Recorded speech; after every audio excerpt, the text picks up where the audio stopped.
భగవంతుడు నాకు అప్పచెప్పారు. వారి బాగోగులు నేను చూసుకోవాలి అని అన్నారు.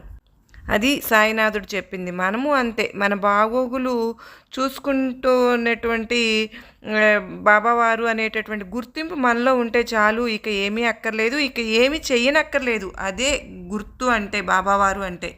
దానికి మనం ఏం పెట్టుకున్న ఈమెయిల్, సాయి మెయిలు ఏదైనా సరే క్యాప్షన్ ఏదైనా ఇచ్చుకోవచ్చు. కారణం అయితే మాత్రం అది. అది మనకు సాయినాథునికి ఉండేటటువంటి ఐడెంటిటీ. నా బాబావారికి సాయి అనే సాయి భక్తుడిని నేను, సాయి నా వారు అనేటటువంటి గుర్తింపు. ఈ రుణానుబంధం అనేది బాబావారు ఎప్పుడు చెప్తూ ఉండారు. వాళ్ళ యొక్క మంచి చెడ్డలు, వాళ్ళ యొక్క తరింపు నా బాధ్యత.